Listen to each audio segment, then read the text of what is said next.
অন্তত কোৱা মতে মন ময়ূৰীক লগ কৰিবলৈ ওলাই যায়। সি গৈ ময়ূৰীৰ ওচৰ পায়গৈ আৰু ময়ূৰীক কয়, ময়ূৰী, তোমাক মোৰ বহুত কথাই ক'ব লগা আছে, যি আজি এবছৰে মই মোৰ অন্তৰত মই গোপনে ৰাখিছিলোঁ। মই যদি আজি কথাবোৰ তোমাক নকওঁ বহুত পলম হৈ যাব। মন, মোৰো বহুত ক'ব লগা আছে, কিন্তু মই তোমাৰ মুখৰ পৰা শুনিব বিচাৰিছোঁ, কি ক'ব খুজিছা কোৱা। মনে তেতিয়া সকলোবোৰ কথা ক'লে। মনে কথাবোৰ কৈ থাকোঁতে হঠাতে ফোন আহিলে দেউতায়েকৰ গাটো বেয়া, মনক মাতি পঠাইছে। মন আহি দেউতায়েকৰ ওচৰ পালেহি। তেতিয়া দেউতায়েকে ক'লে, আহিলা মন বোপা, মই তোমাক এটা দায়িত্ব দিব বিচাৰিছোঁ।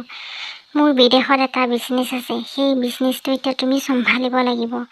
মোৰ দেহা ইমান ঠিক নহয়, আজি আছোঁ কাইলৈ কি হৈ যায় ক'ব নোৱাৰোঁ বোপা, সেইকাৰণে যোৱাৰ আগতে মই মোৰ গোটেইবোৰ দায়িত্ব মই তোমাক দিব বিচাৰিছোঁ, তুমি ল'ব পাৰিবানে কোৱা। মন বৰ চিন্তাত পৰিলে, কি কৰিব এতিয়া। সি সিফালে ময়ূৰীকো কথা দিলে, এইফালে দেউতায়েকৰো কথা ৰাখিব লাগিব।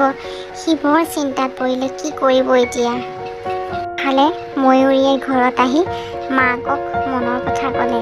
মা, মই মনক ভাল পাওঁ, মই মনৰ লগত বিয়া হ'ব বিচাৰোঁ, সিও মোক ভাল পায় আৰু আমি দুয়ো সুখেৰে জীৱন কটাব বিচাৰোঁ। আমাৰ আশীৰ্বাদ কৰা, আমি যাতে গোটেই জীৱন সুখেৰে পাৰ কৰিব পাৰোঁ।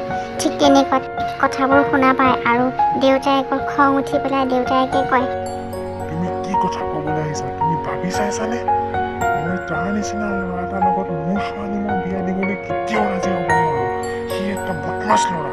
তেতিয়া ময়ূৰীয়ে দেউতায়েকক ক'লে, পাপা প্লিজ তাৰ কথা বেয়াকৈ মোক নক'বা, মই তাৰ কথা একো শুনিব নিবিচাৰোঁ।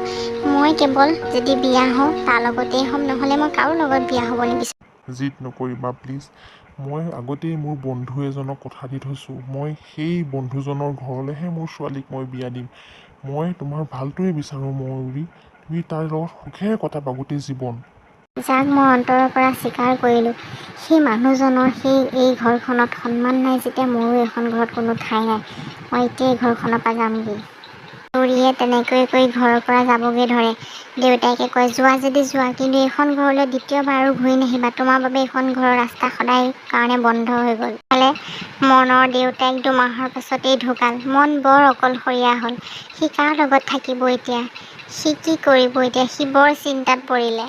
পিছদিনা ৰাতিপুৱা সি ময়ূৰীক লগ কৰিবলৈ মাতিলে আৰু ময়ূৰীক ক'লে, ময়ূৰী, মই বৰ অকলশৰীয়া হৈ পৰিলোঁ, মোৰ দেউতাও ঢুকালে, মই কাৰ অবিহনে থাকিম। 2 মাহৰ পিছতে মই এতিয়া বিদেশলৈ যাবগৈ লাগিব।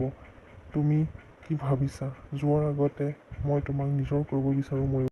ময়ূৰীয়ে মনৰ কথাষাৰ শুনা পাই তাই লাজত থাকিব নোৱাৰি দৌৰি গুচি গ'ল।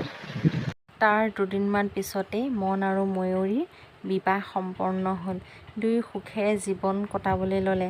প্ৰায় 2-3 বছৰ তেনেকৈ সুখেৰে জীৱনটো পাৰ হৈ গ'ল। তাৰ পাছত ময়ূৰীৰ জীৱনলৈ এজাক ধুমুহা আহিল।